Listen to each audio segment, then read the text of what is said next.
Guys, welcome to the J. Scott Outdoors podcast. This is going to be a real informative episode with my good friend Steve Chappell of Chappell Guide Service and Elk Camp TV.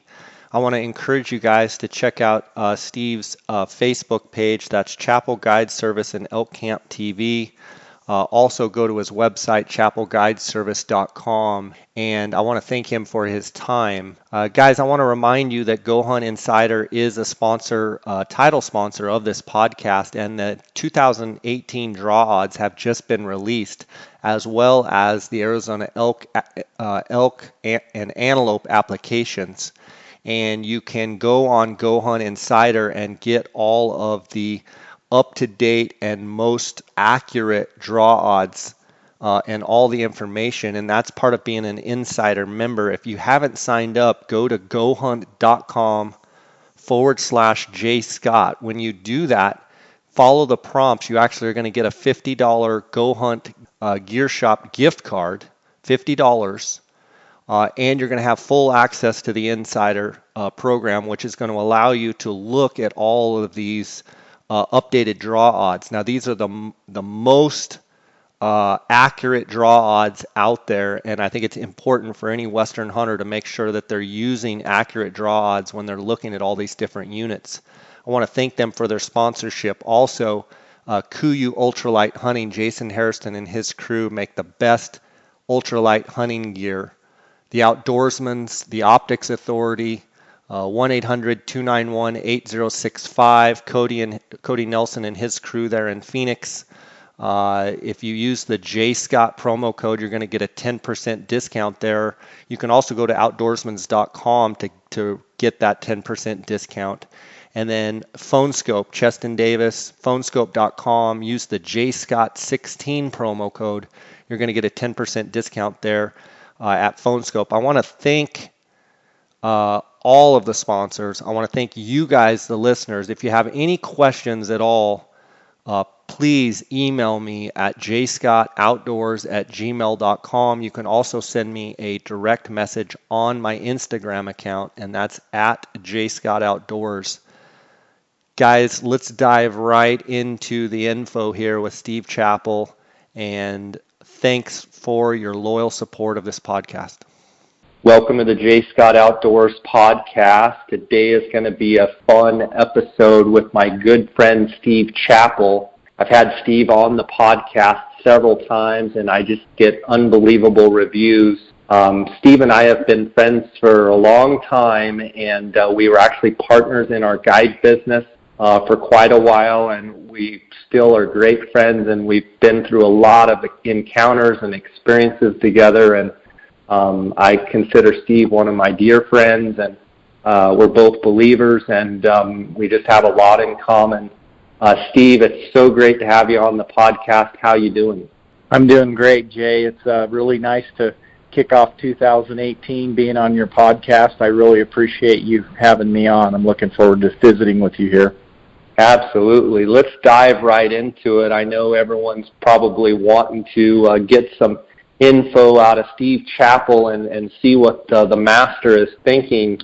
Before we get into that, Steve, we can talk about conditions and drought and everything that we're kind of facing now. But looking back at last elk season, how did it go? How would you put it as far as seasons that you've been doing this so long? Like, where did we fall? Give a little general overview of the overall season last year. And I'm talking elk season in Arizona. You bet. 2017 was a good season. First off, we had those great hunt dates, the 15th through 28th of September for the archery, and then the next 7 days for the early firearms. So that helped us a lot. The rut was good and consistent, I would say. I thought it was a little better than it had been, say the past 4 or 5 years. If there was any hindrance at all to it, it was the fact that we had some high wind days. So I think that had more to do with the, kind of the poor days, especially the afternoon, evenings, than it was just the rutting activity. But overall, if we could have a repeat of 2017 again this year, I would definitely take it. So it was good. Steve, as far as you talk about, rutting and windy days, and I've kind of heard that across the board from, even guys on the eastern part of the state through the central part and even up north, the 8, 9, 10 country. Explain to guys maybe that don't have as much experience when you get those windy, conditions, and it wasn't just like a day here. It was like, it seemed like, from what I hear, the whole season, it was pretty windy. How does that affect an elk hunter in your mind? It just seems like overall the bugling activity is going to be a little less. I've just noticed when it's really windy, and I'm talking, like sustained winds of, like 20 miles an hour and more. When you have those kind of sustained winds, it just seems to kind of knock the bugling back on the whole.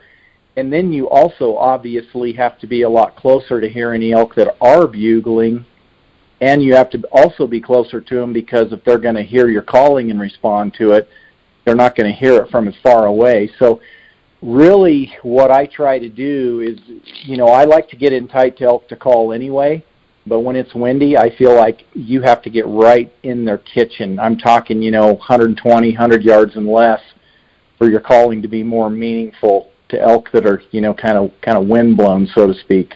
So yeah, I like to get in really tight.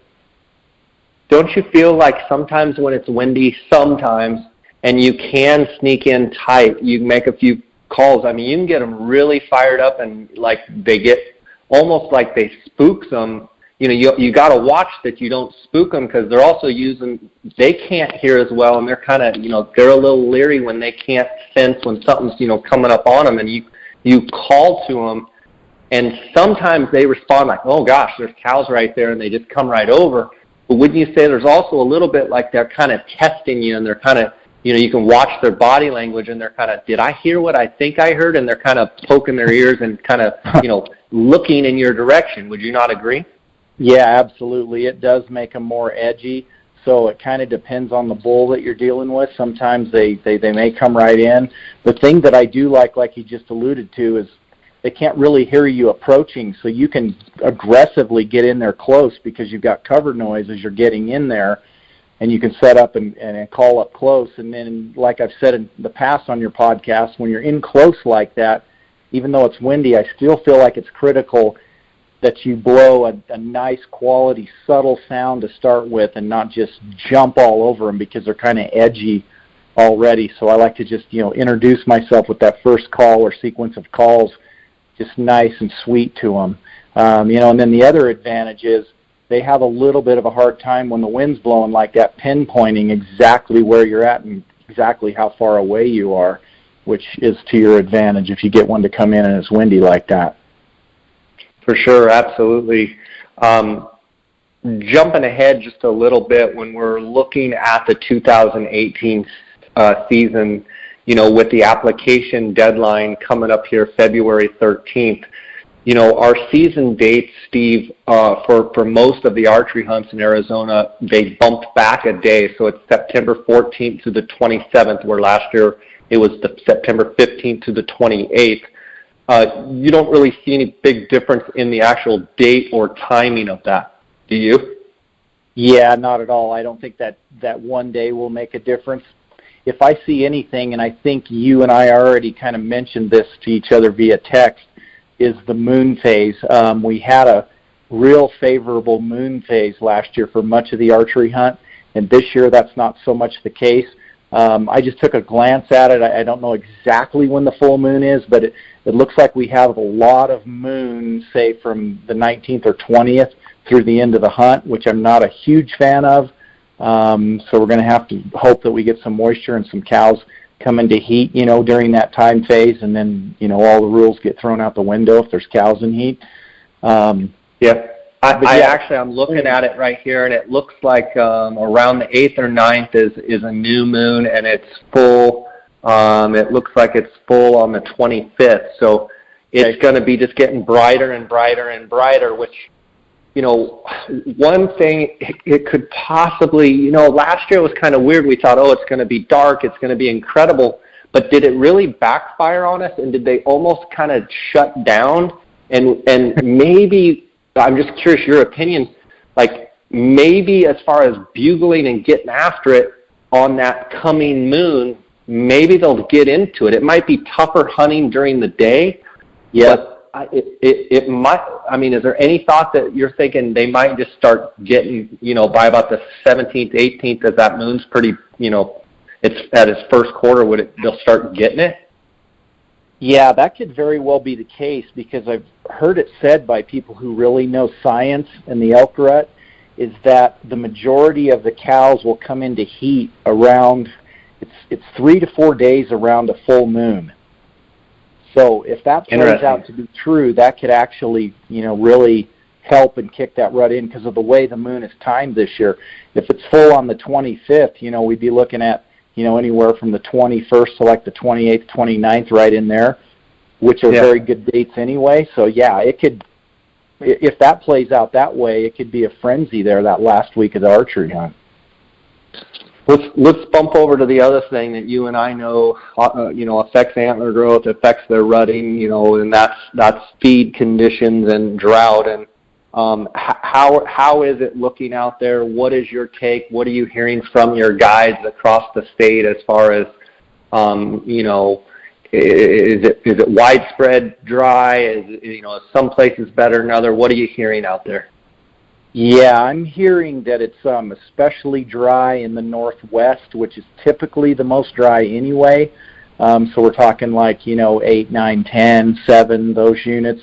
I just talked to Steve Clark of the Arizona Elk Society today, and he told me that they had already been hauling for quite some time water like to units 7 west and 9, and they never have done that before in the winter months.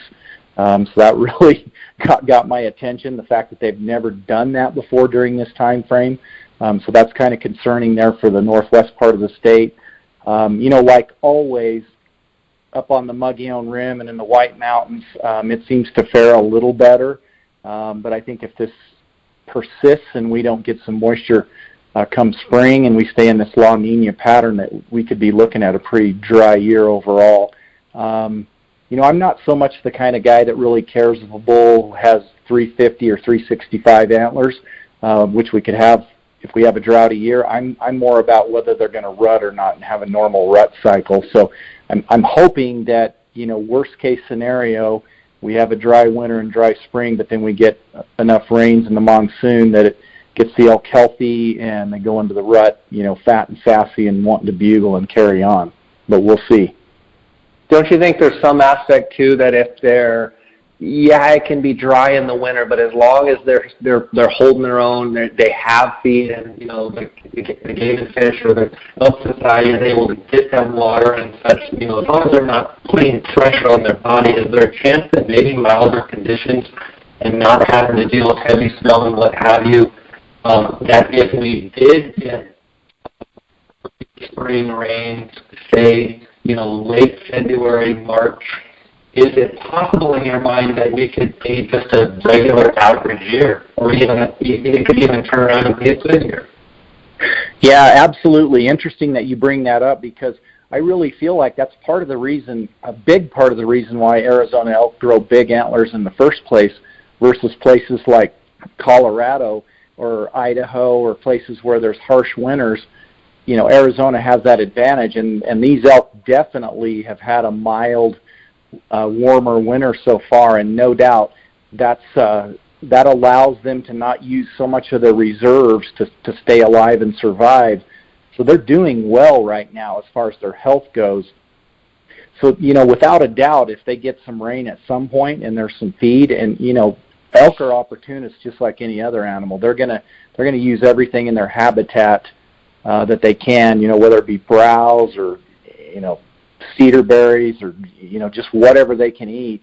I'm always amazed, speaking of that, in some of these drier units at where these bulls will summer. I mean, they will be in the most dry, arid parts of the unit where there's just seemingly rocks, dirt, and water is about it, and they still grow giant antlers. So, I think we could be fine unless we have a year like 2002 or 1996 where it's just dry all the way through. Yeah, I hear both of those. I hear 96 and 02, and in my mind I just cringe going, oh gosh, not again, please, not one of those. Yeah. Didn't we meet in '96? It was When did we meet? 95. It was the good. 95, okay. Yeah. Okay, yeah. And then the next year was just horrid, and then '02 was the last real horrid year we've had. Let's hope we can pull out of that. Steve, looking at the regulations that just came out, and I want to remind the listeners that the deadline is the 13th of February, and looking at these regulations that have come out, have you had a chance to kind of go through them? Is there anything that's jumping out at you, just off the, hey, this unit, this hunt's new, or something? Is there anything that you're seeing out there that's new to you that you like or dislike? Yeah, I have had the chance to look at the regs. I mean, I haven't studied them in depth to see, how much tag numbers have changed for various units. I don't think there's any huge changes there. I'm sure there's some small changes that maybe I didn't notice. The one thing that I did notice, and we've had this for the last, I think, 2 or 3 years, is that they pick one particular unit where they swap the early firearms hunt with the archery hunt. And I saw that they did that in 7 West this year. So you have actually a muzzleloader hunt that runs September 14th through the 20th, and then the archery hunt, the only one in the state, 7 West, the archery hunt will be September 21st through October 4th. And in my mind, those are actually very, very good dates. I think the muzzleloader hunt could be more of a, glassing spot and stock type of hunt overall. There could be some bugling there, but I think when the archery hunt starts there, it could really kick off and be good. You have spent a lot of time in 7 West and done very well in that unit. What I hear you saying is that, obviously the muzzleloaders might pick off the cream of the crop, and I'm sure you'd love to have a muzzleloader hunter potentially on that hunt, and I'm sure you will. But am I hearing you say that the dates alone from the 21st to the 4th, you feel like from a bugling standpoint that might actually be better for the archers? I do, because I think, once we get to, say, like the 24th of September and beyond, that would be the best part of the hunt and the best part of the rutting, regardless of what unit you were in. So, yeah, I think that could prove to be really phenomenal rutting. And I've also seen that on drier type of years, that it seems like a lot of times the rut will be just a click later than it usually is. So there in those last few days of September into early October could get very good, even if, leading up to that, the last half of September wasn't very good. It could really kick in.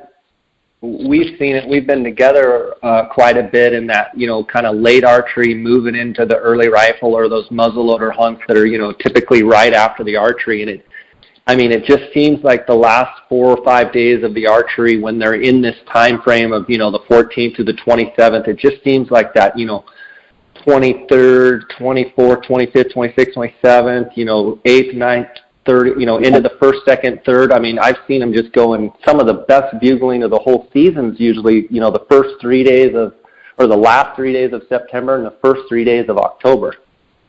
Yes. Matter of fact, I can recall very vividly the 2 very best rutting days that I've experienced in Arizona on different years. One year it was October 1st, and on another year it was October 3rd. And on those days, literally, there would be groups of elk anywhere from 50 to over 100 that were grouped up, and they were just in a rutting frenzy, and it was like their eyes were rolled back in their heads and glazed over. You could basically just walk right into them.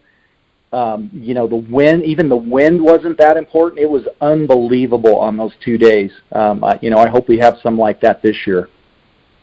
Yeah, for sure. It's interesting. You talk about that 7 West. Your experience in 7 West, as much as you've been in there, it's kind of a spotty bugling unit, is it not? It's not the 9 or the 10. And is that mostly due to pressure, or do you think it's timing of, you just think they rut later in 7 West? I think maybe it has to do with both contributing to that. I agree that a little later is better there. And then also, you've just got a lot of fall recreationalists out there who maybe don't even realize there's a hunt going on, and, they're out there hiking around, riding four-wheelers and such, having fun, and nothing against that. But that's definitely going to pressure the elk and impact it. Yeah, like you say, Jay, I'm not real high on 7 West because of the spotty bugling activity. So I'm not going to go out on the limb and tell people that's a sleeper this year and go jump and apply for it, because it could hold true to history and be once every 4 or 5 days that they're bugling and make for a tough hunt. So yeah. Steve, I didn't prompt you that I'm going to do this, but I'm pretty sure you can handle it.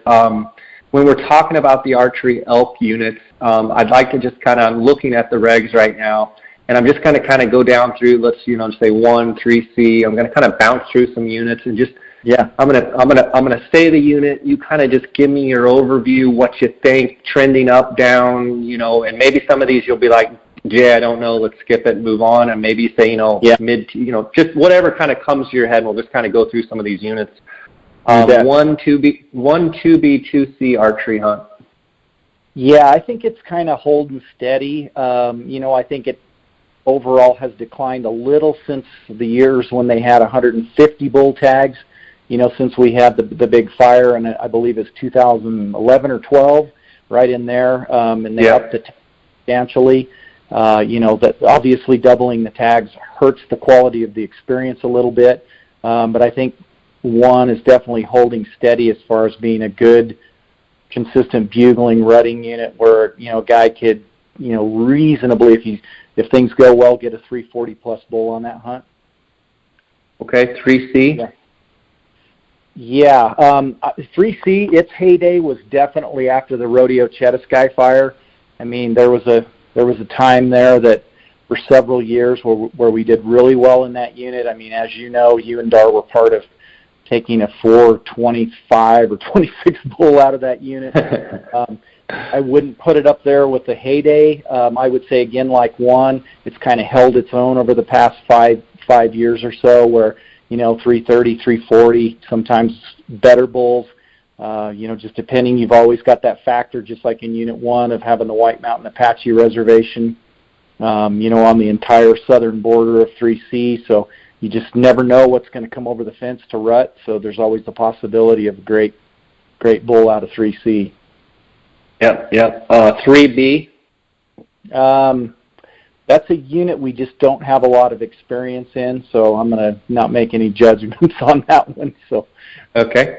4A. 4A, again, not a unit that we have a ton of experience in. I know that unit being up on the rim is not as drought, susceptible, so I like that about it. Again, it's not a unit that's known for big bulls. There can be a big bull here and there in that unit. A guy probably could reasonably expect a 300-plus bull on that hunt and hope for, some good bugling and a fun hunt on that one. 4B? That one is, just persistently a tough bugling unit, and you can see that it always bears out in the hunt success statistics. Again, there's always a chance for, a big bull here and there, but I always say they're hard to kill when they don't bugle. And when you don't get that good bugling activity, it's very hard. So 4B is going to have better draw odds, for a guy that's got the full season to invest in the hunt. That might be a sleeper, but it's going to be tough, a tough one for bugling. 5A? Again, 5A, like 4A, sits up on the rim. We've had hunters here and there. It's not a unit where we have hunters every year in there. Again, more of an opportunity type hunt. There's, pockets of big bulls here and there. But again, it's going to have, better draw odds than the premier units. So I would put it kind of, maybe at the bottom of the mid-tier type hunts. Okay. 5B North? Yeah, kind of a little bit in the same boat with 4B. It can really be affected by drought, and you can have some real spotty bugling. But there's also been some really nice bulls come out of that unit. If a guy gets it, has the time to scout, gets to know the unit, a big bull can be had out of that unit. I've got a personal friend that took a 377 bull out of there a couple of years ago. So, that one is a little bit of a sleeper. But again, don't expect to rip, roar, and rut in there the whole time. 5B South? That unit, I do think it has a little better bugling than some of the, mid-tier to lower-tier type of units on the whole. Seems like it typically has a pretty good bull-to-cow ratio, and there's, pretty good rutting and bugling in there. Again, it's another unit that is not known on the average to have big bulls, but for a guy who's just looking for, a 300-plus bull and to have a good experience, 5B South would be a good hunt. I will say, 5B North, 5B South, very rough, rocky roads. I thought Unit 10 had rough roads. 1 year I was in 5B South, and you talk about rough roads, you better be ready for them. 6A with 700 tags. Yeah, that one, in my opinion, is the type of unit where you better know some pretty off-the-wall pocket-type areas to hunt. Otherwise, it could be a pretty frustrating hunt with a lot of people there. It's just very hard to get away from the crowds with the good access for the most part into 6A. It's got the most elk in the state, but again, a lot of pressure. Not the type of hunt to apply for if you're wanting that real quality experience with more mature bulls. But for a guy who just wants opportunity, 6A would give you that. 6B, I remember you guys killed a big one out of 6B a long time ago. Yeah, the key word is a long time ago. Again, I think a big bull can be had here and there in 6B because of Sycamore Canyon being there. It's a spotty bugling type unit, as many of them are. So that's not a real knock on it because lots of units are that way. But yeah, on the whole, it's another unit where a 300-plus bull would be an accomplishment. 7 East. Yeah, I personally had that tag in 2010. In fact, that was my last archery tag. One of the hardest archery hunts I've ever been on, as far as mentally especially, just because of the lack of good, consistent bugling. And when I say lack of good, consistent bugling, Jay, on these hunts, I don't just hit one area and keep going back to it. When I'm not getting in on good bugling, I don't just, commit myself to hunting one bull in one area. I bounce around and try to find bugling, go out at night and listen, and doggone, that was a tough hunt. I mean, I did not call in and connect on a good bull until the evening of day 13. So it was a grind. There's big bulls. Go ahead. I interrupted you. Sorry. Yeah, no problem. There's big bulls here and there, very few and far between. For the right kind of hunter, 7 East, you can get a good bull out of there. You've just got to be ready to spend the whole time in there and suffer through the days where they don't bugle well. We talked about 7 West, Unit 8. Yeah, Unit 8 is another unit that I've spent some time in. I specifically remember 1 year when you guys were in Unit 10 on the same year. And it was a great bugling year in Unit 10. And for whatever reason, I mean, the moisture was great. Everything was seemingly great, but in Unit 8, it was just really poor. So it's kind of another one of those units that I've labeled as just off and on bugling, and you've really got to make it count when they're on bugling, and so you've got to be there. So it's a unit, in my opinion, that you need to have 10 to 14 days if you want to maximize that tag, because when they do bugle, some real giants come out of that unit. It's real hit or miss, isn't it? Yeah. Unit 9, which Unit 9, that's your bread and butter. I'm curious what your thoughts are on Unit 9 right now. Yeah, I think like we talked about last year on the podcast, I think it's still about the same scenario where, there's just not as many 350-plus bulls as there used to be. There still are great bulls. They're just fewer and far between. So there's always going to be a handful of great bulls that come out of that unit, between the archery hunt and the early firearms hunt, which they run every year. And, I do think these units that run an early firearms hunt consistently every single year, it does impact the trophy quality of the bulls just because, they're getting hammered with firearms every year when they're bugling. I do still think it's that unit, if you're looking for a 340, 350 bull and everything comes together for you, that's a real possibility. And for the most part, it's a pretty good bugling unit, so it's a lot of fun. Unit 10? Yeah, Unit 10 is one of those that, can be a real home run or it can be a bust depending on the year. On those years with the bugling's great, like that year we were talking about when I was an 8. I mean, it can just be absolute insanity, and the bulls are real responsive to calling there. Unit 10, for the most part, is a unit that you've got to want to go to get to. It's not a unit where you just have recreationalists out there banging around, and especially with the Boquillas and the Boquillas access fees. For the right person, who doesn't mind being isolated out there and dealing with rough roads, you can't drive ATVs or UTVs or anything like that on the Boquillas part of Unit 10. Unit 10 is a great unit if you have enough moisture and you have a good rut. It doesn't get much better than 10. Steve, I'm going to skip over. I know time is of the essence. I'm going to skip up to, Unit 22. Okay. 22 we have more experience with on the late hunt.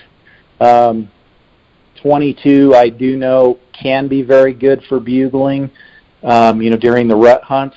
It's a pretty, for the most part, rough, brushy, fairly steep unit. So it's not the kind of unit where a guy can just ramble around and, call in a lot of bulls in easy terrain. It takes the right kind of hunter to do well in 22. So yeah, there again, it's more of a late terrain, late type of unit for us. 23 North. Yeah, that's, as I've said before, the Disneyland Jurassic Park elk hunt of Arizona. I love it. The tough part about it is there's just 15 tags, so there's only one potential random non-resident tag that's not even guaranteed to a non-resident, and it's random. But if you get that tag, oh, my goodness, you're pretty well assured to have a great bugling hunt. Again, probably that 340, 350 and better range if things go well. But what we love about that hunt is the fact that the bugling's good. It borders the White Mountain Apache, so you've always got the chance for one of those phenomenal $20,000+ bulls walking over and being in your unit when it's archery season. Getting lost during archery season. Exactly. And I do want to point out something that you did say that it needs to be said, and kind of you listeners need to kind of slap yourself in the face a couple times and perk up, because it's only 15 tags, it's a random tag. So that means it could go to a non-resident or none could go to a non-resident. It doesn't mean that one will go to a non-resident. Is that correct, Steve? That is exactly correct. And another thing to make note of is it doesn't matter if you have 24, 25 bonus points, you're still not guaranteed that tag, because there is not a non-resident bonus point tag. It's just a random one, and it's not guaranteed to a non-resident like you just stated. So in other words, when this change happened, non-residents in 23 North or South just basically shot them. I mean, their foot got shot off because their chances went way, way down. Yeah, and I know a couple of guys who were hanging on for that for 23 North. And, yeah, it was a real bummer for them because there was no longer guaranteed, that one bonus point tag for a non-resident. So that was kind of unfortunate for them. But, hey, with the way our draw works with the 5-choice system, and again, we've talked about how just your first 2 choices come into play on these bull elk hunts. The guy looking for that real premier trophy hunt, there is nothing wrong with putting 23 North or 23 South as your first choice and swinging for the fence. Swing for the fence. Somebody's going to get that tag. It might as well be you, and you won't get it if you don't apply for it. Good stuff. I think you talked about 23 South as well. 27. Yeah, 27, I feel overall has slipped a little bit since the fire. As far as the rut, the archery hunt, and early firearms, I would pick Unit 1 above 27 to have good, consistent rutting activity. It's also more of a physical unit, so it's going to be a little harder to, get around and look at a lot of bulls in 27 versus 1 or 3C. 27 is a great late unit, and we've been doing very, very well. In fact, that's probably become about our favorite late unit in the past several years.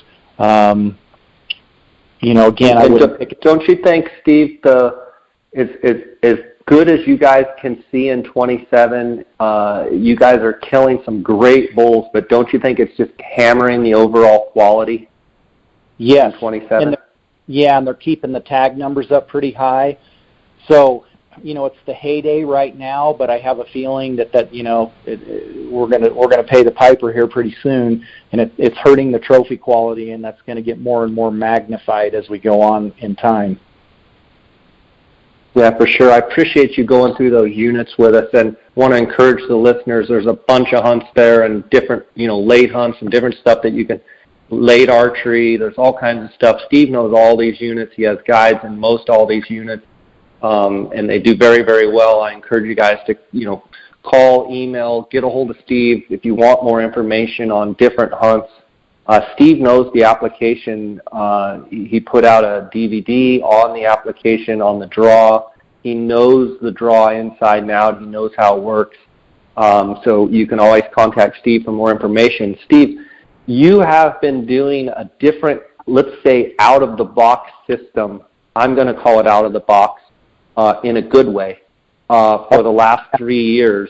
Can you explain to me and the listeners how this system of yours and, what you call it and what is it, how it works, and what's the story with it?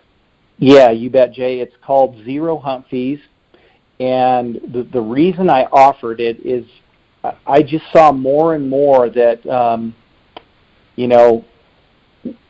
I love guiding people who draw their tag through the Arizona draw, and that's what we've always done. But I saw that lots of people get excluded from a guided hunt just because of finances, because let's face it, with guiding, it's a very short window of when we can make our money. So, we're hunting for these nice bulls, and, these hunts are anywhere from about 5,000 up to 8,000, depending on the length and what we provide.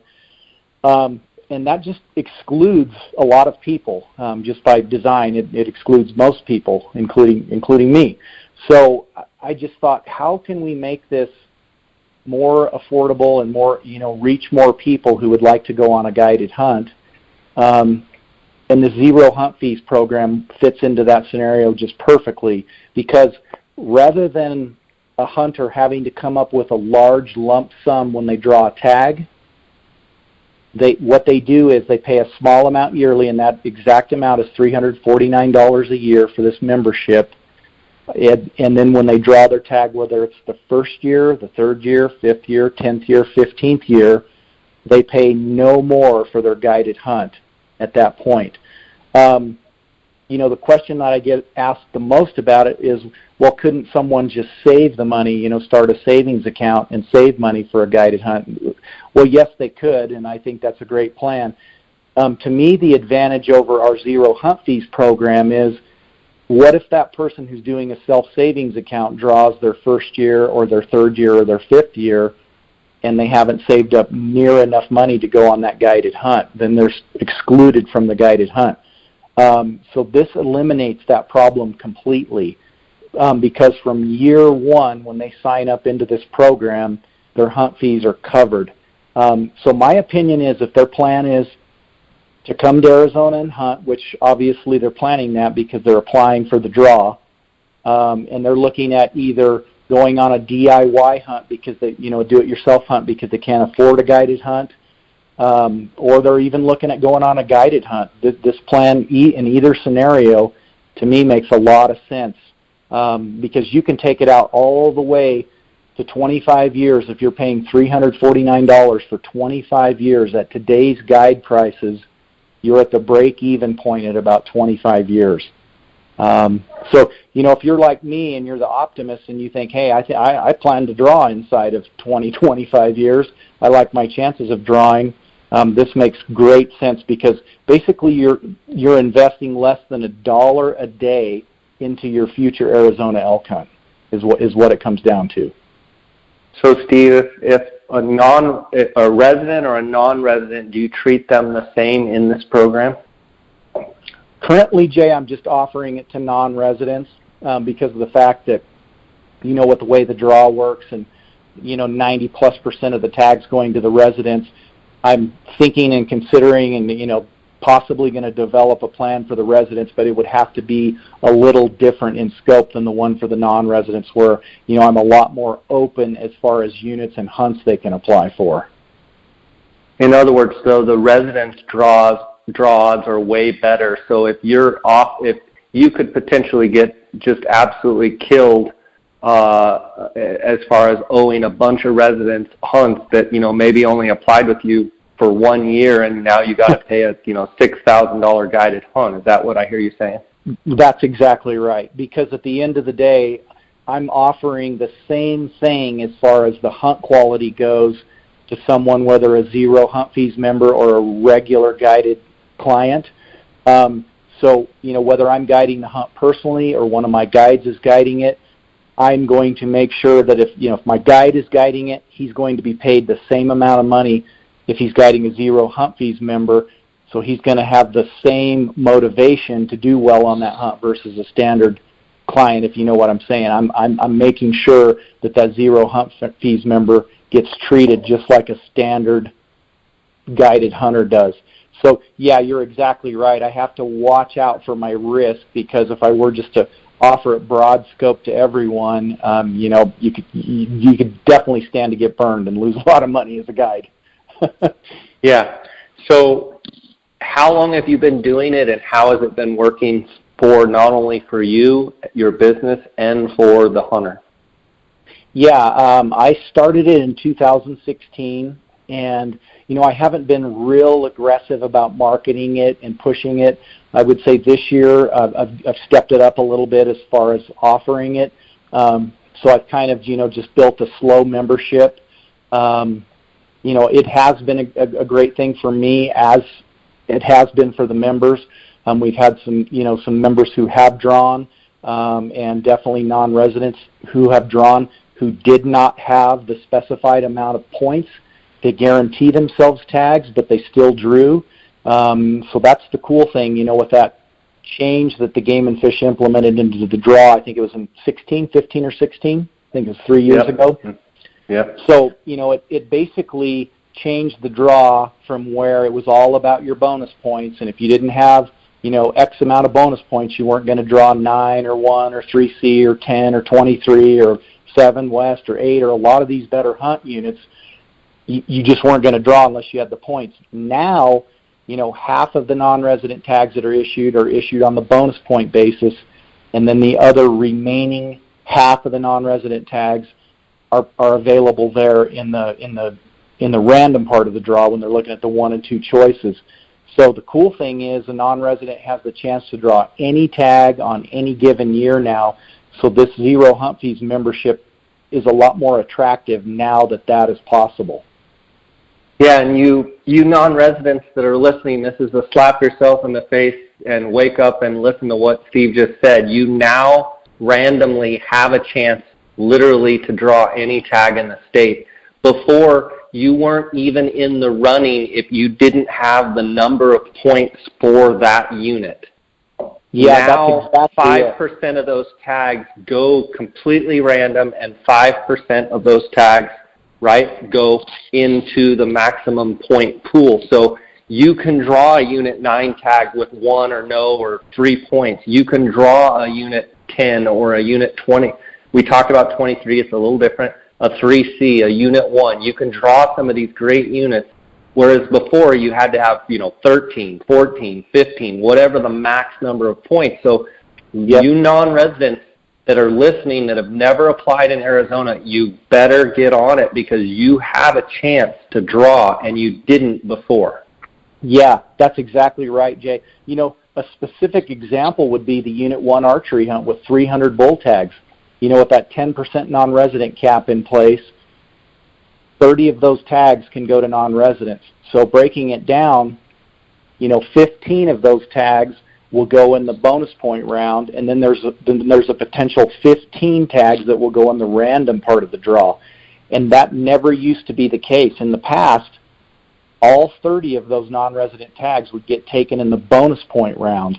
But now with that change, there's going to be non-residents every year who draw, regardless of their points, for those random tags.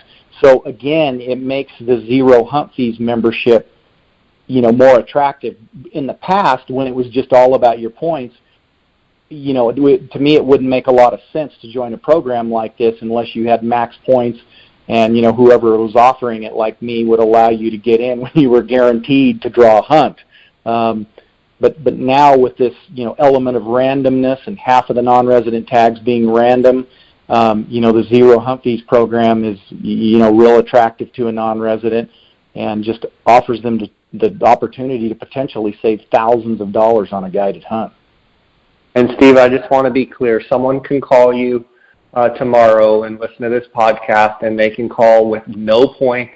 They've never applied, and they can sign up for zero hunt fees. Or they could call and have 3, 4, 10, 12, 20. They could have whatever points, and they can sign up for zero hunt fees. That's correct. Yes. Yes. Okay. So you don't have any restriction. Go ahead. The one thing I will say is that, let's just say that the guy with 20 bonus points calls me up and wants to sign up for zero hunt fees. That's obviously a person who has been particular about what they've applied for in the past. Would you not agree? Absolutely. So what I'm not going to allow is someone with that type of point level to call me up and say, okay, this year with my 20 bonus points, I want to apply for 6A late rifle. Do you know what I'm saying? Yeah, so in other words, it's a guaranteed, you're expecting those people with 20, 21, 17, 18, 19, 20, 21, they're going after these early rifle hunts and what have you. You're not expecting them to take advantage of you and say, I'm going to go and put in for 100% draws. That's exactly it. I mean, I'm really reasonable. Let's say, a guy's got 16, 17 points and he's been applying for Unit 9 archery, and I'll absolutely take someone like that. But you're right. Someone who's going to sign up and undershop, so to speak, their bonus points just to go on a, $349 hunt, that's not what I'm offering the membership for. So the first thing I'm going to ask someone is, what hunts have you been applying for, and what are your goals and expectations on a hunt? And let's kind of, keep you applying for those type of hunts where, it's going to meet your expectations. Because the last thing I want to do is, have a member that draws a hunt and come and just have a disappointing experience. That would just be bad all the way around. It'd be bad for everybody. Yeah. Steve, I know people can call you and talk to you more about your program. You handle each zero hunt fees member yourself, do you not? You talk to them on the phone, you consult with them, you work with them yourself? That's exactly right. Yes, I'll personally talk to each one. The first thing I think that's great is, I really will educate them on how the draw works and just be super honest with them about how it works, so that they can make a real wise application. I'll even go through the application over the phone with them if they like that, if they want that. So I'll walk them through the draw process, and just, again, make sure that they're applying for hunts that will meet their goals and expectations when they actually do draw a tag. Good stuff, good personal attention. I want to shift gears here for just a second. In conclusion, I understand you're starting a TV show. Tell us what's going on. Yeah, Jay, I appreciate you bringing that up because I don't know that I would have even thought to say that. The show is going to be called Elk Camp with Steve Chappell. I have to be honest, I did not come up with that name. My producer did. I really do like the name Elk Camp, and I think it's real fitting for the show. It's kind of been something that's been in the works for several years, but just all the pieces of the puzzle didn't come into place. But they finally did last year, so we've actually been filming for the past 2 years for the show. So we've got a lot of episodes in the can. I'm really excited about it. We've already got episodes TV ready. The show is going to be airing this July of 2018 on the Sportsman channel, which if people have DirecTV, I believe that's channel 605, and if you have Dish Network, it's channel 395. I think people are going to really like this show because, first of all, it's going to be, Jay, 95% elk hunting. And I think there's a real void out there for a good, just consistent elk hunting show. Well, Steve, let's face it, your DVD series are the best elk DVD series ever created. If people haven't seen them, they need to go on Steve's website and check those out. Hands down, best series, the Extreme Bull series speaks for itself. So, I mean, if it has that touch of quality and that flair, I myself am going to be, can't wait for it. I'll say this about it, Jay. Basically what it is, it would be if you took extreme bulls and added some high production elements to it. In other words, extreme bulls on steroids. Yeah. So, it's a little more, this show's going to be a little more well-rounded. We're going to get to know the hunters a little better. There's just going to be a little bit more of a storyline. There's going to be aerial shots, time lapses. It's just got a real high production quality. So it's just going to be a more well-rounded show rather than just jump from encounter to encounter. Sure, it's going to still have the fast-paced hunting action. It's still hunting-driven. It's not going to show us in the restaurant eating or brushing our teeth. Tell me we're still going to have some rock and roll music. Just tell me we're going to have some rock and roll music. Oh yeah, it's going to be. Oh yeah, we're rockers. That we've had done. Yeah, look real good that way. Yeah, I wouldn't say that it doesn't have a reflective feel or a real cinematic feel to it. It's more of a, this is elk hunting. It's fun. They're bugling. Let's go out and call them in and, have a great time. Like a real reality type feel to it? Yeah. It's okay, cool. Just very entertaining. Again, I think it's an element really missing on outdoor TV right now. Fantastic. I can't wait for that. I know you're running in a tight time crunch here. I want to ask you one more question. Is the Zero Hunt Feeds program, is that limited to just elk, or does it also cover any other animals? Yes, right now, Jay, that's a great question. I am limiting it to elk just because I feel like we're really set up to cover that well right now, the elk in Arizona. So we're really looking for those people who feel that elk is a very special animal to them. That's either on their bucket list or they're the kind of person that just nothing else compares to a bull elk, which is how I am, and my guides are. So that's the kind of person we're looking for to sign up into this program, and it is elk specific right now. Awesome. Buddy, any last thoughts? Anything else that I might have missed, or you want to point out, or any final thoughts here? Jay, I think you've covered a lot in this and brought out a lot of things like you always do. I would just say here at the end that I'm always the eternal optimist, as I know you are. We're glass half full type of people. So I'm going to expect things to turn around as far as the moisture goes, and I'm anticipating a good elk year this year. I'm not going to expect us to have a 2002 type of year. So I'm going to tell all the listeners out there, think positive, pray for moisture, and apply as if it's going to be a great elk year. Draw your tag and expect great things in the fall of 2018. That's awesome. And Steve, don't you think with the point guard, that being in place, it does give you a little bit of a backstop, if you will, that if, something, just kept down a disastrous road or something like that, you could, if you pay the $5 you apply with the point guard, you could make the best of it if you had to give a tag back or something like that. Absolutely, Jay. Great point, man.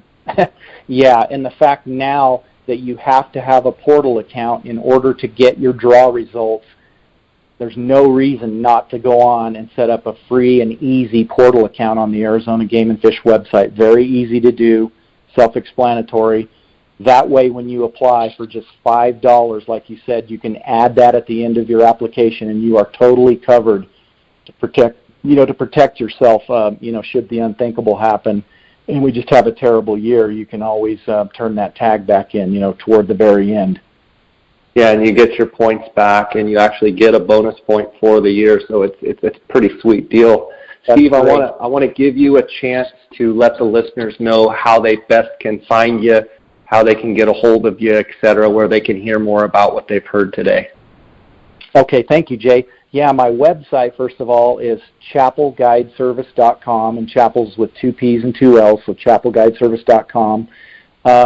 My phone number is 800-383-6223, and that's going to be at the bottom of every single page on the website, as well as my email address is at the bottom of every page of my website. So anyone wanting to talk to me about elk hunts, applying, zero hunt fees, any of that, can get a hold of me, by calling or emailing me.